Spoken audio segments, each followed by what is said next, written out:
Hello. Yeah, no. Another day, another video. So, actually, I had a plan today.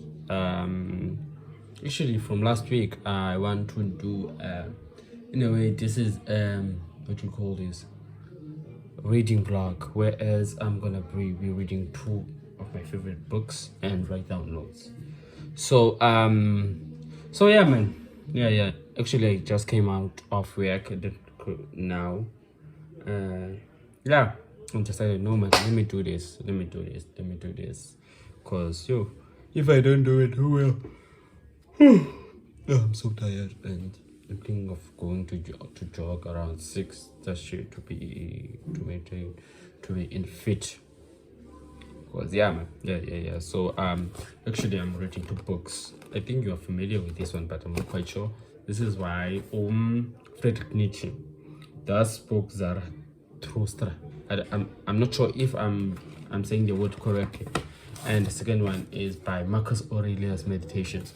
So both of these books I have already read them, but never finished them. But I'm gonna start where I left off, and also I'm gonna be writing them down, and probably it will help me. These 2 books, this in a way, this it's more of Stoic, and this one actually both of them are Stoic books. And what I've learned about this one, it talks more about Stoicism. Oh, sorry, man. Solitude talks about solitude more. That's why I was interested in reading it. Because when I bought it, I just bought it because it was Friedrich Nietzsche. Friedrich Nietzsche, one of the apparently one of the people that really help you think about something. Like, things that Friedrich Nietzsche writes are very opposing. Like, they challenge you in some ways. That's why I love philosophy, because philosophy challenges how you think, challenges you how to think. And at some point it has spit and bits when you say, okay, now like it really it's a great book. It's a great book. I don't want to lie. It is a great book. Where did I last meditation? I'm not quite sure, but I'm thinking of reading these books this week and finish them. So I think I'm gonna, as much as this one is thin. How many pages is it? 157. This one is 329. I think I'm gonna start with this one, then after that I'm gonna come to this one. So yeah, let's go.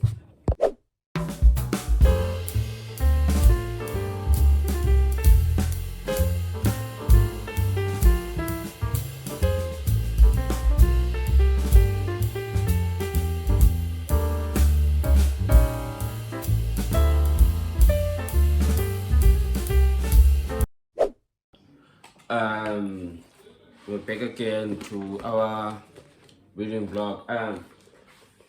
When I read this book,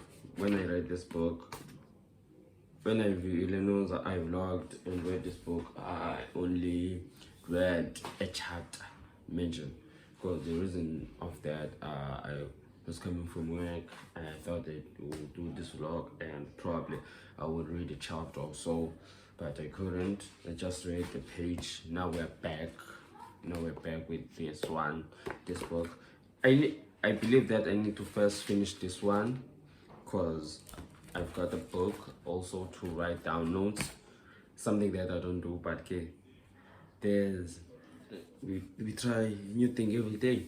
So yeah, man, let's dive into it. And also, as I've mentioned earlier, that it is a solitude book.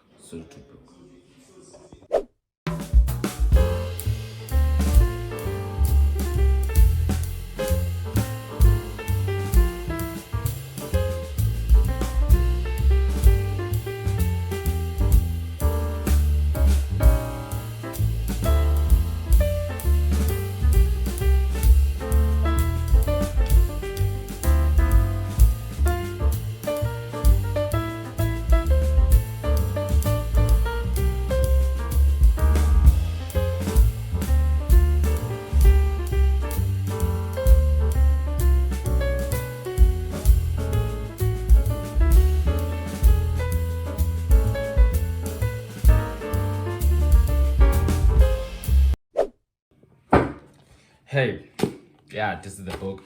You've seen it. This book. Just dissected. I just read some couple of, I would say, discourses by Zarathustra, and antagonist by that is by Nietzsche. So just to give you context on the book that I'm reading, as I've told you that this is a philosophical book.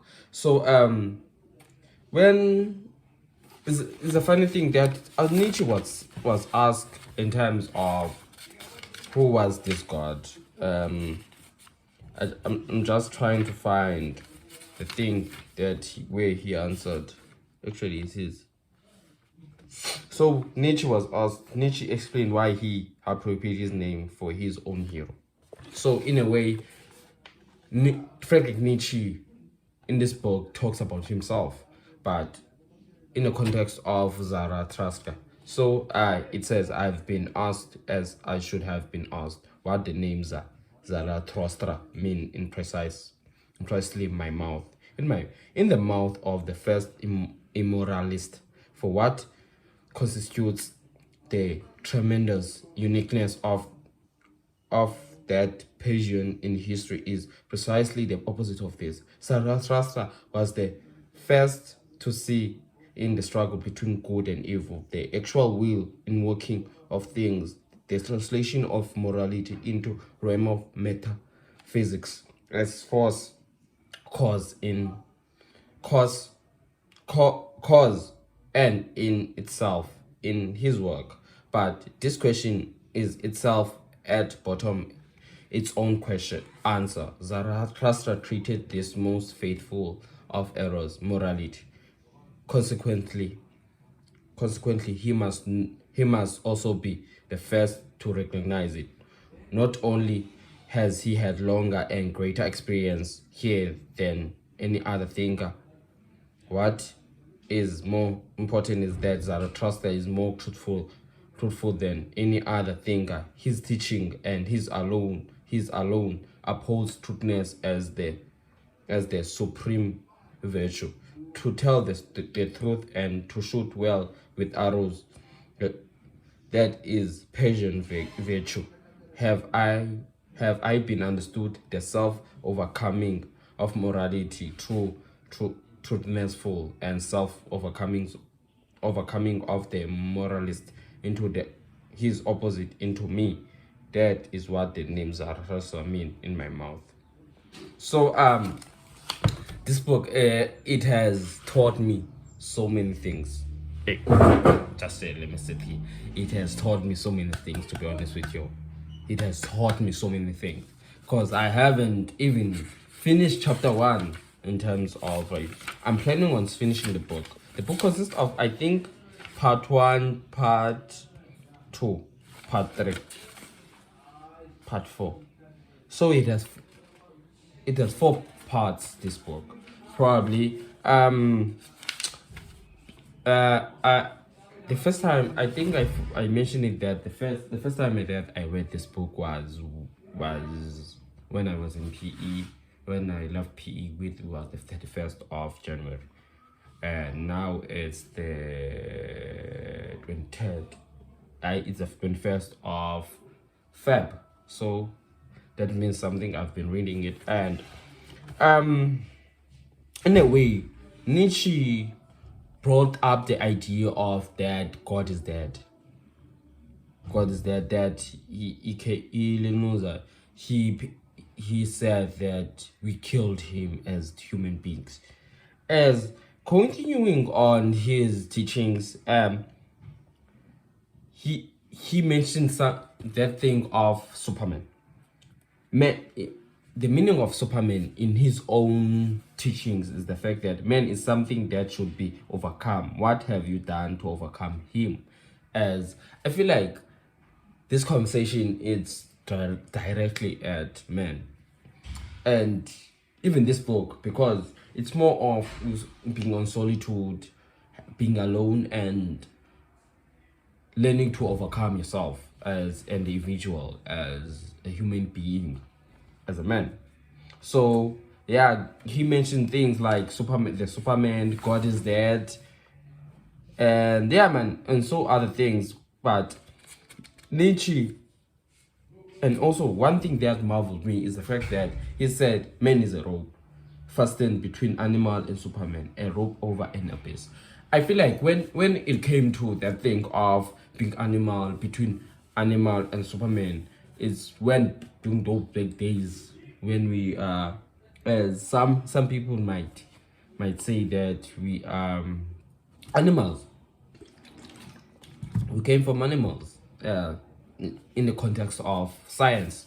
And mind you, I'm not a science student on any such. Just say I'm just interested on learning more about Nietzsche. So yeah, I feel like that's the start of what I wanted to introduce. So there are, I think, 11 discourses or 12 or more. I'm not quite sure, but I didn't write them all of them down because I didn't want this video to be long. As you know that it's a weekly vlog on weekly reading vlog. So he had Zarathustra, aka Friedrich Nietzsche, had many discourses, and where I dotted down were the virtues that I dotted down were of joy and patience. So I wrote the things down as you see the book. This is a book. I just wrote, I think, 1, 2, 3, 4. So the first discourse dives deeply on virtue. I don't want it to be like virtue is something that we don't recognize that we need to do, and virtue is connected with deed. So whereas Nietzsche said, nothing evil shall come out of you except it will be the evil that comes from the conflict of your own virtues. Like having intentions. When I was studying this thing of virtues, I didn't understand it. I didn't understand it correctly, what it meant. I didn't do any research. I just used my mind. And since this is a philosophy is something that we all know. But it is by choice to learn more about it. So Nietzsche is one of those philosophers that I believe that I believe that I could learn more from him. So and also a quote from Nietzsche: the lesser the virtues you have, the more your life will be easier. And what in my own words, what he means by that is the fact that the lesser you become virtuous, the more your life will be easier. What I mean by that, when you become virtuous, and virtue, what does virtue mean? But I will actually, what does virtue mean? Let me check.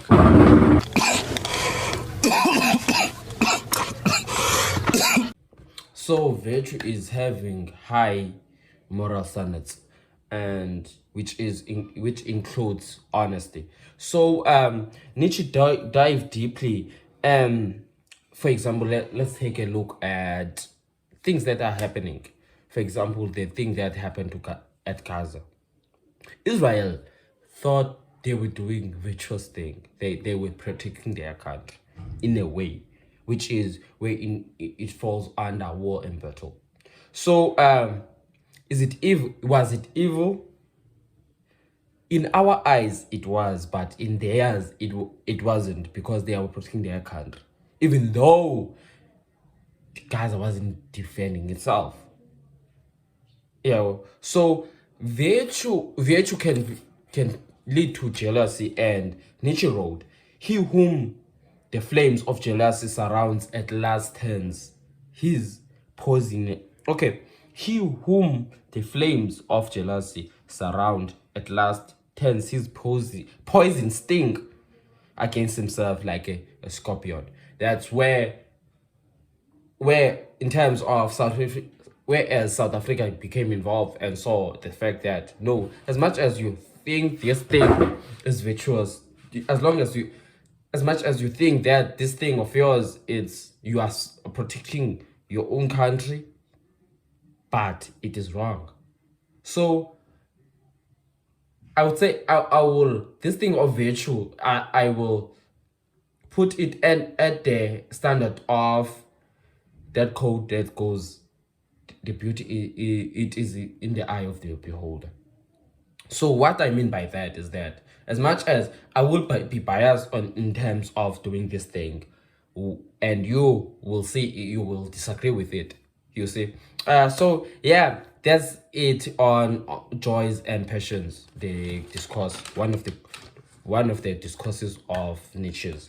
I would, let me just say Nietzsche instead of Zara, because I keep on killing the word, so butchering the name. So the pale criminal, this thing blew my mind, my mind, ingqondo yami yaphoka, boom. It really blew my mind. It blew my mind. And as I continue reading about Nietzsche, about his philosophies, it really helps me look things within a new eye. If you are interested in reading Nietzsche, you should read Nietzsche if you're into philosophy. So the pale criminal, what I have highlighted in that is that my ego is something that should be overcome. It's like, oh, my ego is something that should be overcome. My ego is to me the great contempt of man. So it goes back to that thing of overcoming man. You should overcome yourself to be a better person, like to be a better brother, to be a better individual as self. And I would, overcoming yourself, I would put it in the threshold of self-love, overcoming your fears, overcoming your rudeness, you're overcoming your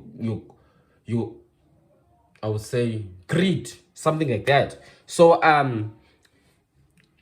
one of the things that blew me up, actually the most thing that blew me up is the fact that the thought is one thing, the deed is another, and another yet is the image of the deed. It goes back to virtue, as well as I said that virtue and deed are connected in some way. I feel like Nietzsche did that on purpose, on firstly talking about virtue and followed it by deed. So think about when you think about something, you have a thought of it. You don't just do it just because you want to. It goes back to the deed and virtue. You just do, you think about it when you do it, and I think it's before the deed, the madness, where he mentioned the fact of thirst of blood. To me, the thirst of blood symbolizes intentions. In everything that we do, we have our own intentions. For example, if I help you with a certain thing, it was my intentions to help you. Sometimes intentions are good, sometimes intentions are bad or are evil. I want to use the word specifically evil because Nietzsche usually, there's this book called The Good and Evil, I think so, around those lines. So the one, for example, let's step into the evil intentions. Let me say I was abused at a young age. And I have this pain, I have this anger. And what I will do is I will try to inflict that same pain to that other person. That's where Nietzsche said he suffered and caused suffering. That's the thing about that. And whenever you try to do a good deed, and ask yourself, what will this help me with? And you realize, no man, before I do this, I must think about it first. As much as you think about it subconsciously. And this conversation is not it's not something that I've had with someone. It's something new.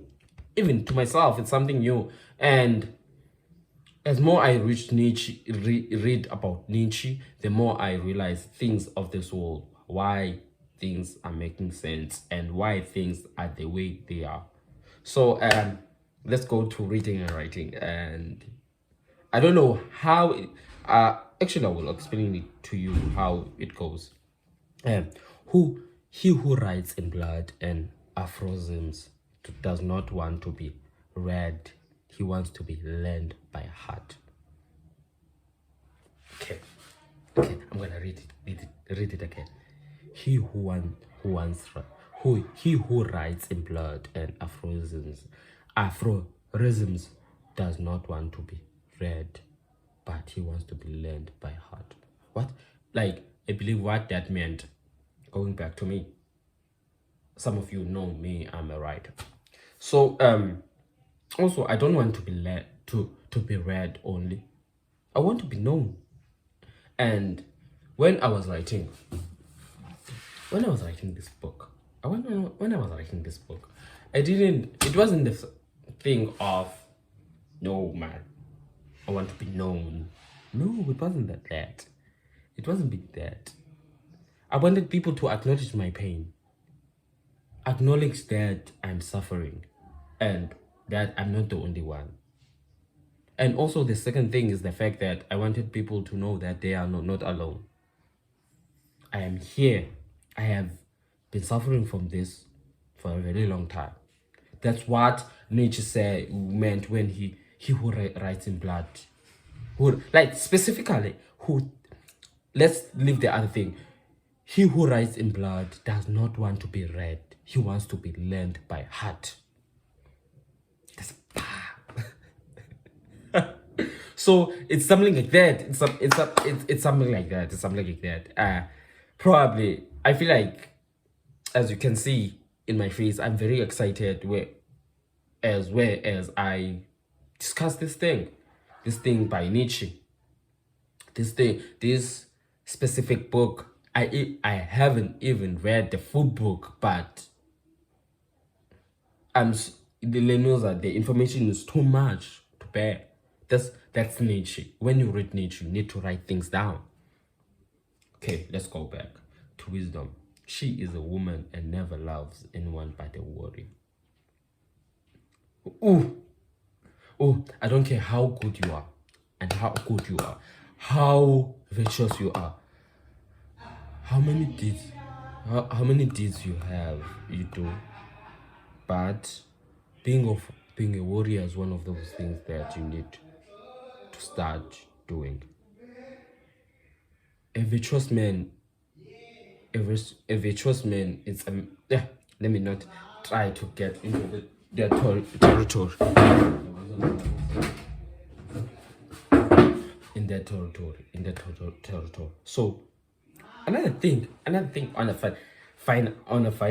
the reading rating, another thing that you might be asking, how does this have to do with writing? Actually, I explained reading and writing. So I think Nietzsche just went enye indlela engayaziyo nam andiyazi. Not yanile. This one was this book wrote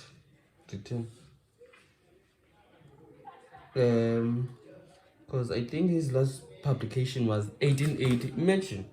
I don't know how he thought. So we love life not because we used to living, but because we are used to loving. Imagine it goes back to relationships. Like, let's say I'm depressed. I have no one that loves me. I have no one that loves me. I would definitely try to kill myself. But when I am depressed, but I have someone that loves me, someone that acknowledges my pain, I want to live. I will appreciate life. I would appreciate in general. I would appreciate life. So yeah, that's it. And also final discourses by Nietzsche that I will cover, but others I won't cover because they are too long. They are a lot, but I will read them for myself. So yeah, so the tree on the mountainside. Nietzsche had a conversation with this boy, as it is written on the book. It is this boy that Nietzsche saw, that she saw, that he was scared of him and he was afraid of him. So I man wanga man. The peas vandini. Na man the peas vendun. Yo, na man na.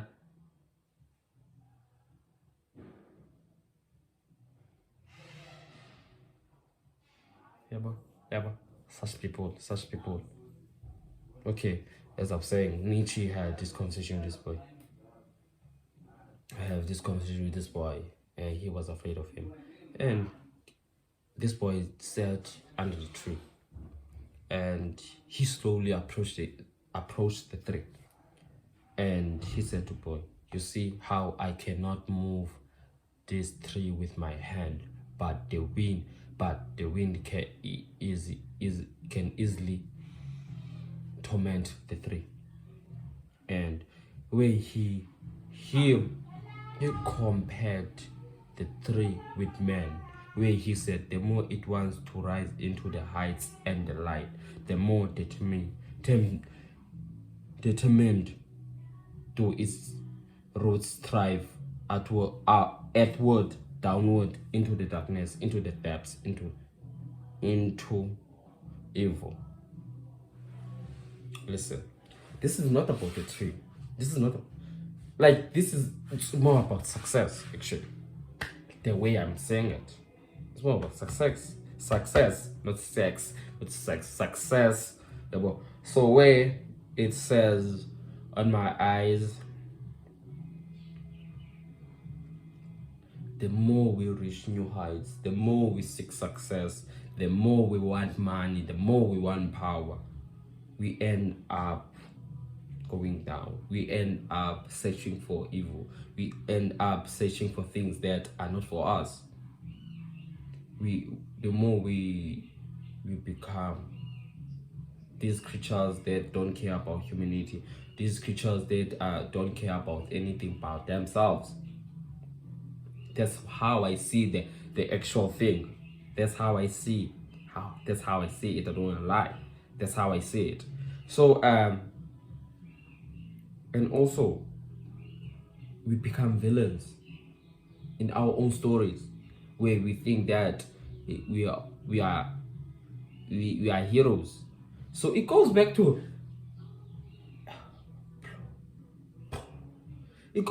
the thing of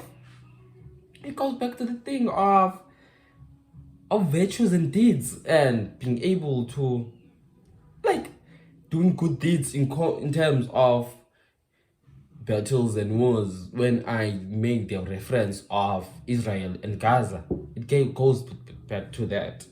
They thought they were good enough, thinking that in Gaza was low, because when you are high, you don't look at the people down.